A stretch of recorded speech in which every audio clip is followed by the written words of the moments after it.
Welcome to bird media. నేను మీ పవన్ కృష్ణమూర్తి. ఈ cockroach Janata party or NEET ఎగ్జామ్కి సంబంధించి కేవలం విద్యార్థుల్ని అడ్రస్ చేద్దాం. ఇక్కడ మిగతా సంఘ విద్రోహ శక్తులు పనికిమాలిన వాళ్ళని పక్కన పెడదాం కాసేపు.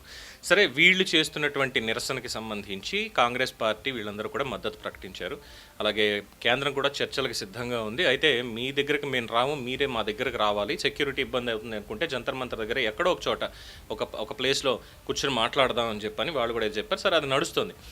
ఈ సందట్లో సడేమియా అన్నట్టుగా రాహుల్ గాంధీ ఒక బోల్డ్ డెసిషన్ తీసుకున్నారు. ఆ బోల్డ్ డెసిషన్ ఏంటంటే ప్రధానమంత్రి ఇంటి ముట్టడి, ప్రధాని ఇంటిని ముట్టడించాలి అని చెప్పని తీసుకున్నారు. సరే, వెళ్ళారు, అయ్యింది. అక్కడ పాపం ఆయన అరెస్ట్ చేశారు. అరెస్ట్ చేస్తూ ఉంటే ఆయనకు అక్కడ గాయం కూడా అయ్యింది అనేటువంటిది కూడా చెప్తున్నారు.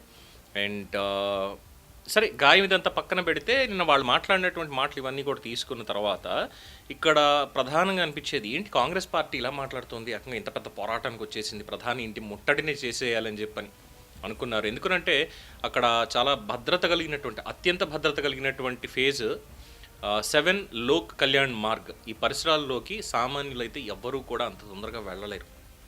అడుగడుగునా కూడా ఈ ఎస్పీజీ కమాండోల భద్రత అనేది ఉంటుంది, ఎందుకంటే ప్రధాని నివాసం కాబట్టి.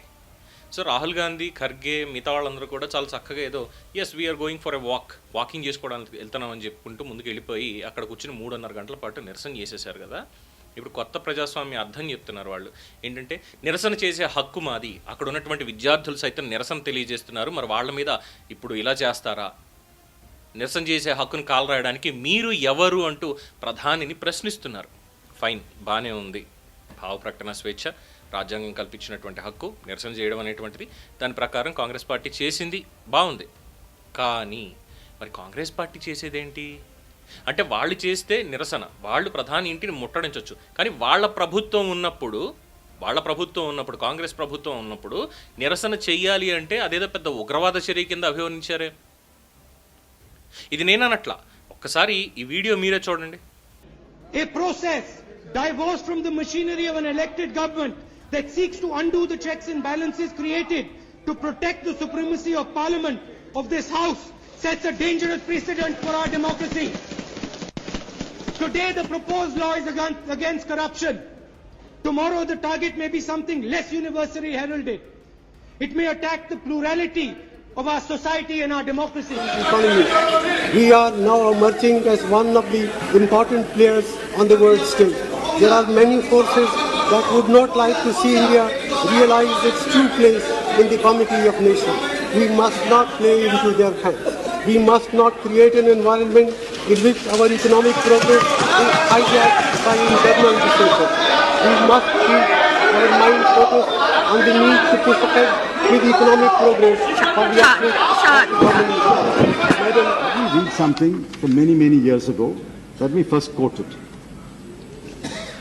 We have a parliament in which we try to explain our respective points of view to each other and come to decisions. Should we close down parliament and put a lock on it and undertake hunger strikes to come to decisions? This would only mean that whoever was able to undertake the longest hunger strike would win and get his demand accepted. It is neither democracy nor anything else. It is an utterly wrong path. If I had said it, I'm sure many will pounce on me. This was said by Pandit Jawaharlal Nehru on the 9th of August, 1960. All I say is, we will deal with the issue raised by Sri Anna Hazare and his right to protest, both administratively and politically, as has been advised. We will deal with it fairly and justly. We will deal with it dispassionately. చూసారుగా, 2011 నాకు తెలిసి అప్పుడు Anna Hazare moment అనేది నడుస్తుంది. Lokpal bill కావాలి అని చెప్పని Anna Hazare moment నడుస్తూ ఉంటే అప్పుడే వీళ్ళందరూ కూడా వచ్చారు. కిరణ్ బేడి, తర్వాత కేజ్రీవాల్, వీళ్ళందరూ అప్పుడే లైమ్ లైట్లోకి వచ్చారు బేసిక్గా. ఆ నడుస్తున్నటువంటి క్రమంలో ఆ రోజు ఎంపీగా ఉన్నటువంటి రాహుల్ గాంధీ, స్వర్గీయ మన్మోహన్ సింగ్ గారు, భారత గౌరవ ప్రధానమంత్రి ఆ రోజుల్లో, అలాగే అప్పుడు ఆర్థిక మంత్రిగా పనిచేసినటువంటి శ్రీ చిదంబరం, వీళ్ళ ముగ్గురు మాట్లాడినటువంటి మాటలు మీరు ఇప్పుడు చూశారు. రాహుల్ గాంధీ ఏమంటాడు, ఈ ప్రొటెక్ట్ అనేటువంటిది అన్నా హజారే ప్రొటెస్ట్, ఇప్పుడు సోనం వాంగ్చుక్ చేస్తున్నటువంటి దాన్ని వీళ్ళు ఏదో మద్దతు ఇచ్చేస్తున్నారు కదా, మరి అప్పుడు అన్నా హజారే చేసినటువంటి మూమెంట్కి వీళ్ళు ఇచ్చినటువంటి బిరుదులు ఇవన్నీ కూడా ఏంటంటే the dangerous president to democracy. ప్రజాస్వామ్యానికి ఒక విఘాతం అన్నటువంటిది, చాలా డేంజర్ అన్నటువంటి ఒక వ్యాఖ్య శ్రీ రాహుల్ గాంధీ చేశారు. తర్వాత మన్మోహన్ సింగ్ గారు ఎకనామిక్ ప్రోగ్రెస్ హైజాక్డ్, ఆయన అన్నారో ఆయనతో అనిపించారో తెలియదు, అదే జంతర్ మంతర్ దగ్గరే అన్నా హజారా చేస్తుంటే ఎకనామిక్ ప్రోగ్రెస్ అనేది హైజాక్ చేశారట మరి ఆ రోజు. అండ్ ఇప్పుడు చిదంబరం గారు మాట్లాడింది neither democracy utterly wrong, democracy utterly wrong అనమాట. ఆయనకి ప్రజాస్వామ్యమే తప్పైపోయిందేమో అనేటువంటి వ్యాఖ్య మరి వాళ్ళు చేశారు. మరి ఇప్పుడు ఏమనాలి వీళ్ళని? ఇప్పుడు సరికొత్త అర్థం ఇచ్చారు. నిన్న ప్రధానమంత్రి ఇంటిని ముట్టడి చేయడం ద్వారా రాహుల్ గాంధీ కాంగ్రెస్ పార్టీ ప్రజాస్వామ్యానికి సరికొత్త మద్దతు సరికొత్త అర్థాన్ని ఈరోజు ఇచ్చిందనుకోవాలా? ఇవి డబుల్ స్టాండర్డ్సే కదా. ధర్నాలు చేస్తున్నారు, ఎక్కడికక్కడ నిరసనలు చేస్తున్నారు. పంజాబ్ రైతులు కూడా చేశారుగా, ఢిల్లీ దగ్గర దాదాపు ఏడాది పాటు చేశారుగా. అప్పట్లో ఎంత విమర్శ వచ్చింది, కానీ అక్కడ వాళ్ళని ఏమి ఇబ్బంది పెట్టలేదే పోలీసులు వెళ్ళి. నేతలు తప్పులు చేశారు, వాళ్ళందరికీ శిక్షలు పడ్డాయి, కానీ రైతుల డిమాండ్లు కూడా అక్కడ తీర్చడం జరిగింది కదా దాదాపుగా.